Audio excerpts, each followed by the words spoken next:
guys, kembali lagi bersama kami dari kelompok 5 akan membuat video mengenai informasi tentang jurnal kekar.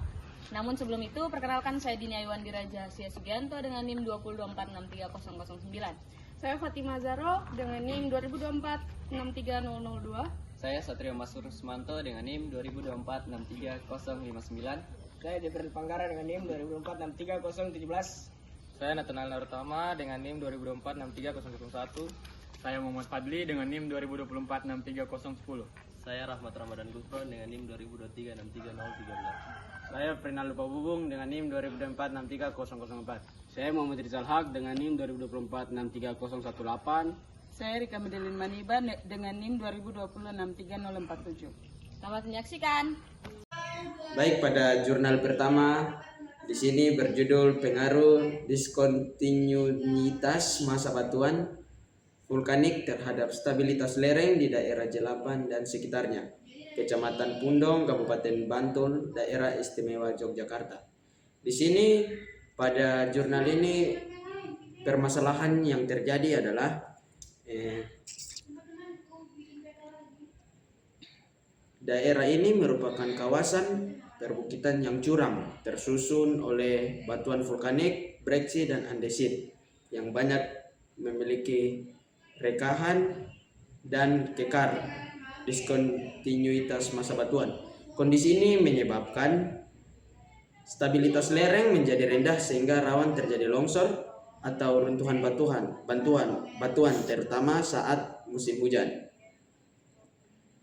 Permasalahannya ada juga banyaknya retakan pada batuan vulkanik penyebab massa batuan yang mudah lepas dan menurunkan stabilitas lereng. Kemudian struktur geologi aktif dan morfologi curam memperbesar potensi gerakan massa batuan. Kemudian belum ada analisis mendalam mengenai beberapa besar pengaruh diskontinuitas batuan terhadap stabilitas lereng di wilayah tersebut. Oke, kemudian ada kondisi kekar. Baik, setelah ditinjau lebih lanjut tentang jurnal pengaruh diskontinuitas massa batuan terhadap stabilitas lereng ini, kondisi kekar yang terjadi atau yang terdapat pada jurnal ini yaitu di mana tingkat kekerasannya cukup tinggi dengan jarak antara kekar rapat 4-6 cm, kondisinya kering dan bidang kekarnya halus. Hal ini mempengaruhi kestabilan lereng batuan vulkanik di daerah penelitiannya. 3. Halo, selamat siang. Perkenalkan, nama saya Rahmat Ramadan. Pada bagian ini saya akan menjelaskan tentang kondisi kekar dan arah serta kemiringan dari kekar. Berdasarkan jurnal yang kami ambil, hasil estimasi klasifikasi massa batuan dengan menggunakan metode RMR adalah sebagai berikut. Yang pertama, kuat tekan minyak aksial dengan besar 369 dan memiliki bobot 15. Yang kedua, frekuensi diskontinuitas per meter panjang dengan besar 19 meter per kekar dengan nilainya 8. RQD dengan nilai 43,37. Yang ketiga, jarak spasi diskontinuitas kekar 4 sampai dengan 6 cm dengan nilai 5. Yang keempat, kondisi permukaan diskontinuitas kekar yaitu halus menerus renggang 1-5 mm dengan kondisi agak lapuk dengan nilai 10. Yang kelima adalah kondisi air tanah yaitu kering dengan nilai 15. Yang keenam, data penilaian orientasi diskontinuitas kekar untuk kemiringan lereng batuan sedang dengan bobot min 25. Hasil akhirnya diperoleh nilai RMR memiliki bobot sebesar 28 dengan kriteria jelek. Pada bagian kekar didapati kekarnya sangat rapat dengan jarak antar bidang hanya sekitar 4-6 cm.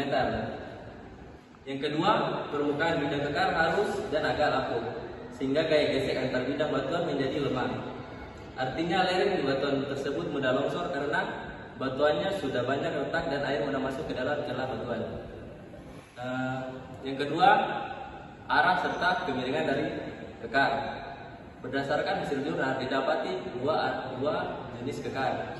Dengan kekar pertama memiliki jurus 35 derajat timur dengan kemiringan 66 derajat. Yang kedua memiliki jurus N188 derajat timur dengan kemiringan 65 derajat.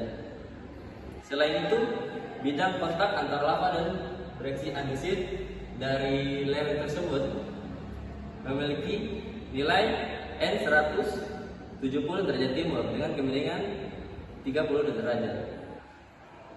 Bidang ini selurus dengan arah kemiringan daripada lerengnya, sehingga jika terjadi longsoran,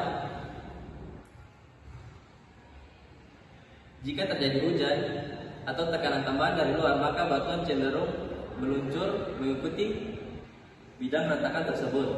Fenomena ini disebut dengan runtuhan planar, yaitu jenis longsoran di mana batuan bergerak mengikuti bidang kekar yang miring. Sekian, terima kasih. Sudah. Semua, di video kali ini saya akan menjelaskan ringkasan jurnal berjudul Identifikasi Karakteristik Kekar Batu Bara Lapisan Batu Bara di berbasis pengamatan singkapan, koreksi data log sonik dan kualitas massa batuan (RQD) yang ditulis oleh Syarif S. Yuda dan Asep B. Purnama dari Pulisban Teknologi Mineral dan Batubara pada tahun 2019. Penelitian ini dilaksanakan di daerah Macang Sakti, Musi Bayu, Wasin, Sumatera Selatan, tepatnya di konsensi pertambangan PT Astaka Dodol. Tujuan utama dari penelitian ini adalah untuk mengetahui karakteristik kekar batu bara di lapisan batu bara serta melihat hubungan antara kekar yang ada di permukaan dan bawah permukaan melalui data log sonik dan nilai RQD atau Rock Quality Designation. Nah, permasalahan yang diangkat dalam jurnal ini yaitu masih minimnya data tentang kekar batu bara di daerah tersebut. Padahal kekar sangat penting dalam proses gasifikasi batu bara bawah permukaan. Kekar berpengaruh terhadap porositas, permeabilitas, serta kualitas massa batuan yang menentukan keberhasilan proses gasifikasi. Nah, di sini saya akan membacakan tentang kondisi kekar. Kondisi kekar yang ditemukan di lapangan menunjukkan bahwa jenis kekar yang berkembang adalah kekar endonik, yaitu kekar yang terbentuk secara alami di lapisan batu bara. Frekuensi kekar muka yang diteramati sekitar 10-20 kekar per 2 meter persegi. Antara 10-20 kekar persegi itu ada jarak, yaitu antara kekar 4-20 cm dan bukan kekar sekitar 1-3 mm. Nilai RQD yang diperoleh dari hasil pengeboran menunjukkan kualitas massa batuan mulai dari sangat buruk hingga sedang, yaitu berkisar antara 6,7% sampai 62%. Lapisan batu bara ini menandakan bahwa lapisan batu bara D memiliki banyak kekar sehingga kualitasnya massa batunya termasuk yang jelek. Untuk arah jurus atau strike kekar batu bara berada pada 245 derajat sampai 275 derajat, berada di dengan arah NNE sampai WSW, yang artinya utara timur laut hingga barat daya. Untuk kemiringan atau dip kekar batu bara berada pada kisaran 70 derajat hingga 80 derajat yang relatif tegak lurus terhadap bidang perlapisan. Nah, hal tersebut merupakan ciri khas dari kekar endogenik. Kekar endogenik itu apa sih? Kekar endogenik adalah retakan atau rekan pada batuan yang terbentuk akibat pengaruh tenaga endogen dari dalam bumi, seperti tekanan atau tarikan tanpa mengalami perpindahan tempat yang signifikan. Hasil analisis log sonik juga memperkuat data lapangan. Pada lapisan batu bara, kurva log sonik menunjukkan gelombang yang naik turun, sedangkan pada batuan lain relatif konstan. Ini menandakan bahwa di lapisan batu bara terdapat banyak kekar yang mempengaruhi porositas dan kecepatan rambat gelombang suara.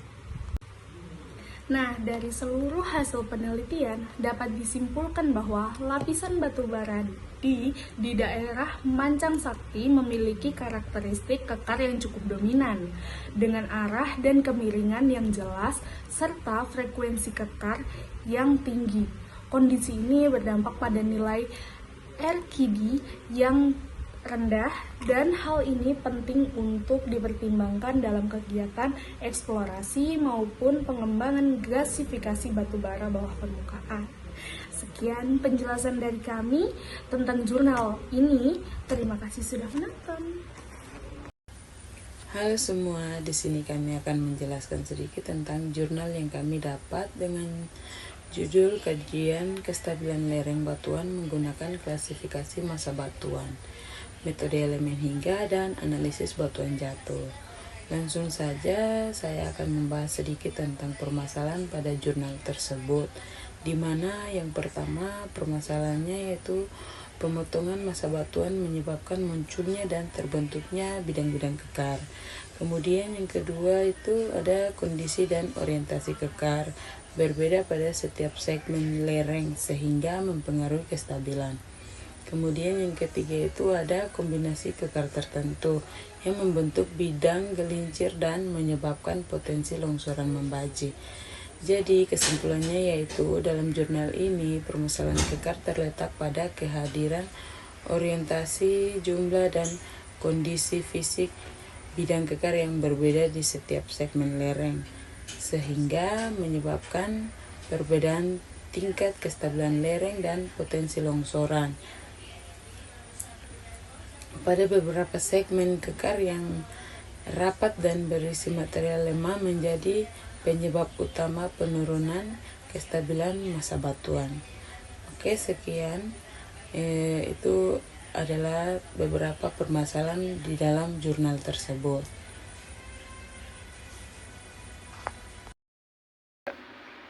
Halo teman-teman, pada saat ini saya akan menjelaskan pokok pembahasan dari kondisi kekar pada batuan. Kekar atau bidang diskontinu merupakan salah satu faktor utama yang menentukan kestabilan lereng batuan. Kehadiran kekar dapat menjadi jalur lemah yang memicu longsoran, terutama di daerah yang mengalami pemotongan batuan seperti pada area tambang.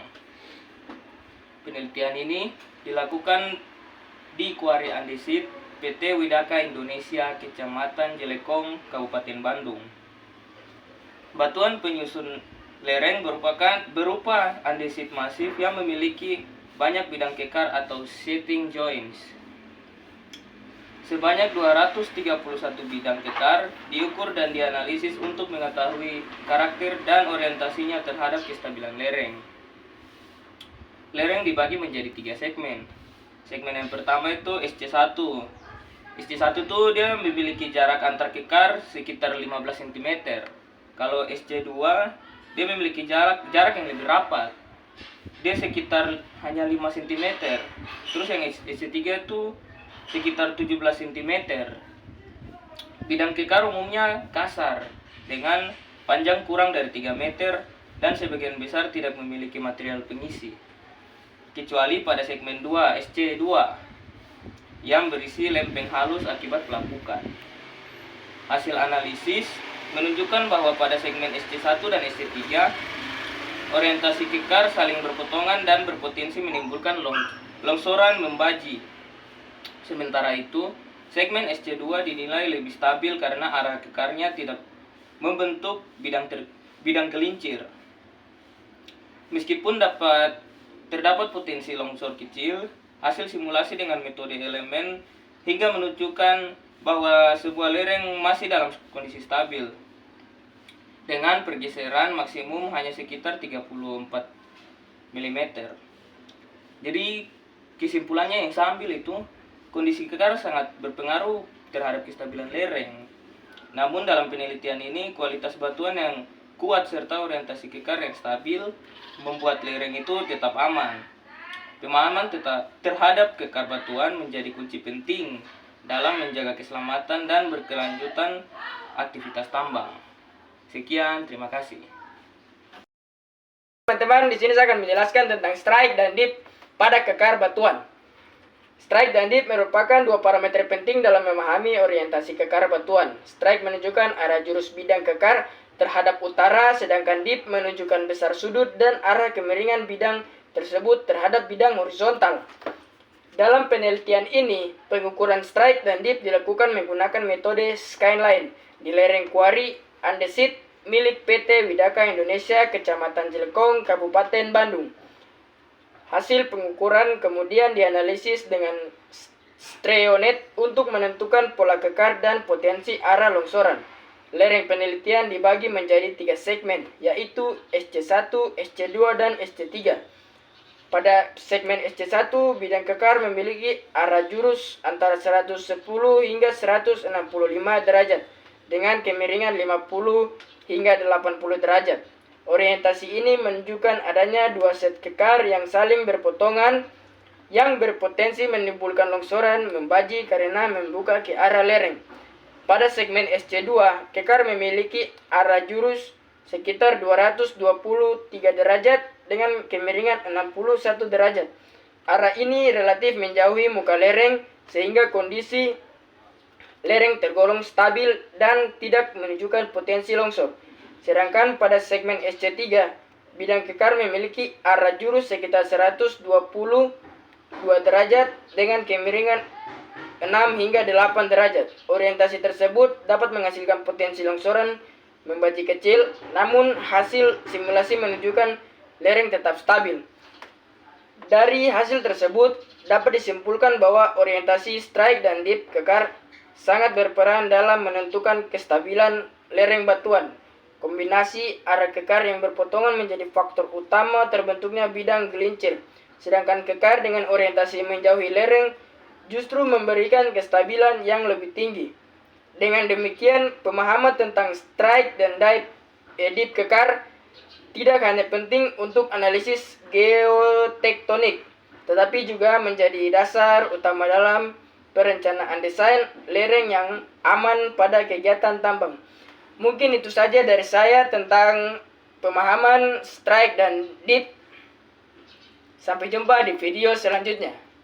Bye-bye.